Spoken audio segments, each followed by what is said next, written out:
Hello and welcome to my very first episode. I'm so glad that you decided to join me, and I hope that you decide to stay.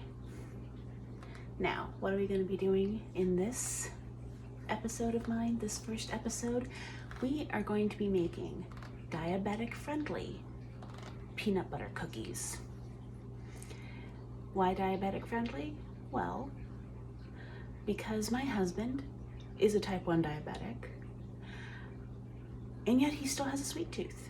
So naturally, as a good and loving wife, I searched the internet high and low and tried out several recipes for his favorite type of cookie, which is peanut butter. And this is the recipe that I found to be the best one out of all the ones I tried. They have the best consistency, the best flavor, and they make my husband so happy, and they fill him with a sense of the normalcy he had before he was diagnosed as a diabetic. He got an adult diagnosis, so it was a very large hurdle that our family had to adjust to when it occurred. And these cookies, when he eats them, he feels a bit more like his old self. Now, before, he had to deal with needles and glucose reading and all of that. So I would really love to share this recipe with you. First of all, I cannot take credit for it. It is not mine.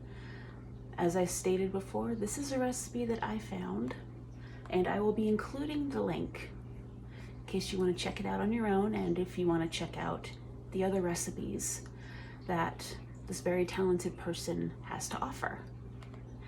So without further ado, let's get started. Are you ready? I know I'm ready. Okay. So, what we're gonna do first of all, there's very minimal recipes. You need 1 cup of natural peanut butter. That's very important. The whole purpose is to not have as much sugar as a normal peanut butter cookie recipe would call for. And the reason that you want the natural peanut butter is because it doesn't have any added sugar. Now, just as a forewarning, because it doesn't have all the extra sugar that normal peanut butter has, it does get extremely oily, and there will be separation in the jar. Don't worry about it. It's completely normal. It doesn't mean that your peanut butter has gone bad. Now, this is the brand that I like to use. It's Smucker's Natural. Creamy, of course. We don't do crunchy in this house. It's all about the creamy. Now, Smucker's Natural, you can find it at Target, at Walmart, at any grocery store. And the reason I like this brand so much, because it not only does it not have any added sugar, but it doesn't make my wallet cry.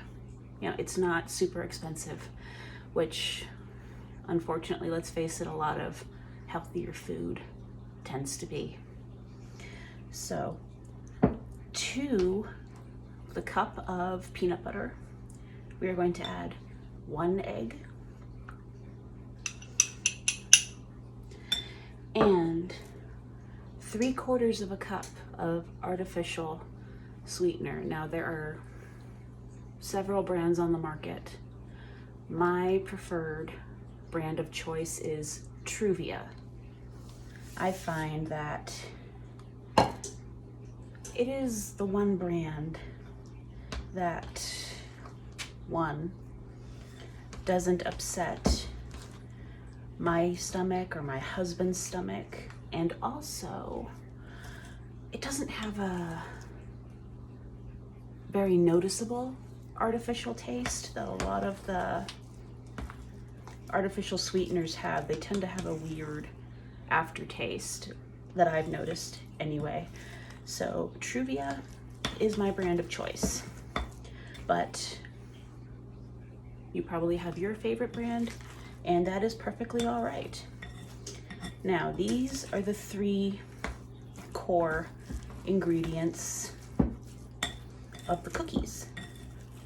However, I like to zest things up a little bit. I like to add a splash of vanilla.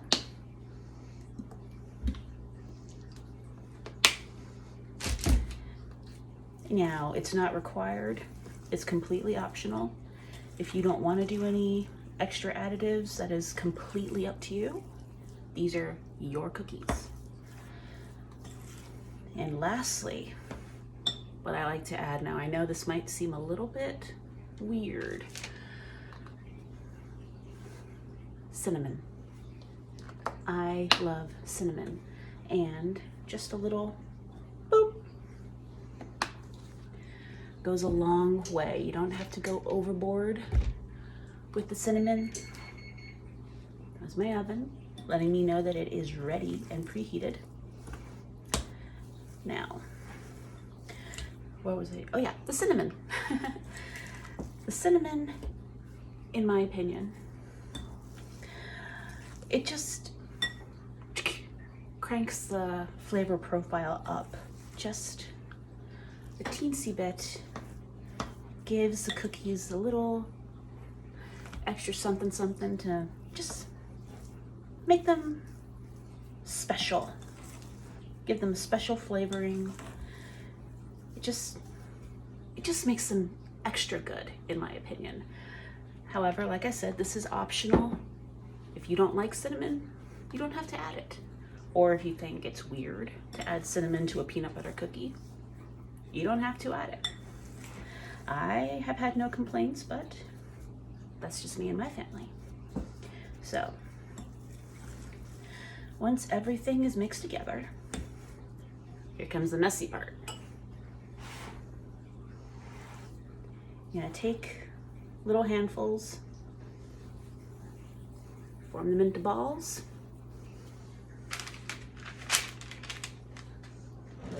and I'm just gonna demonstrate this one so I don't bore you with the rest of the process. Here, I'm gonna take a fork and smoosh.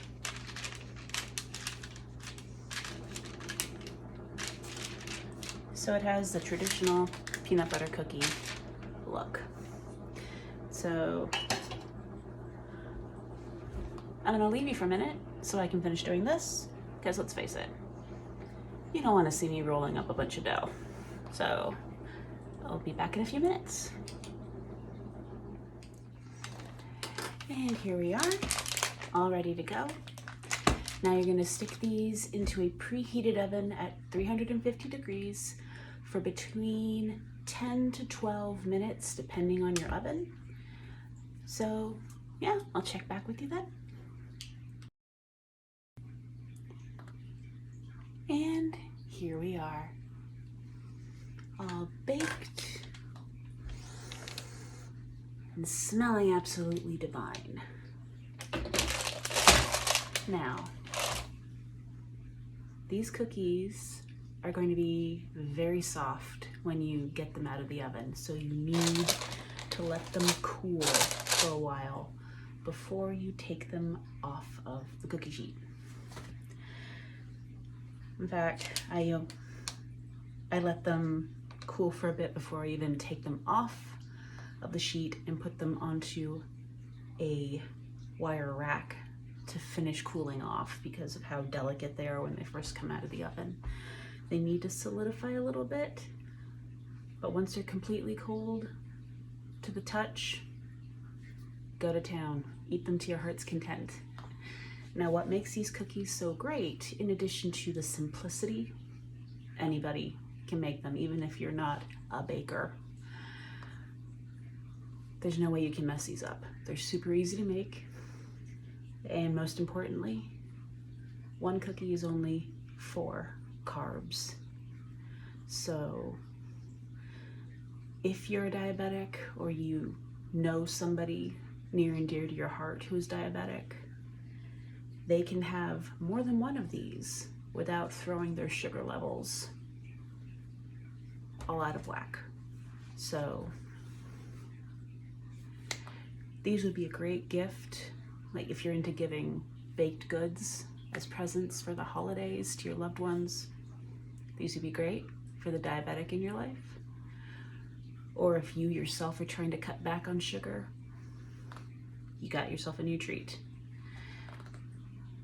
So yeah, these go great with a glass of milk, a cup of coffee, or even a cup of tea, whatever you prefer. And that is going to be it for this episode. I thank you for stopping by, and if you decide to stay and become a patron, just know that I will appreciate you so much. And I hope to see you in my next episode. Until then, mwah. Technical difficulties, don't you love it? Okay, this time for sure. This time for sure. Bye.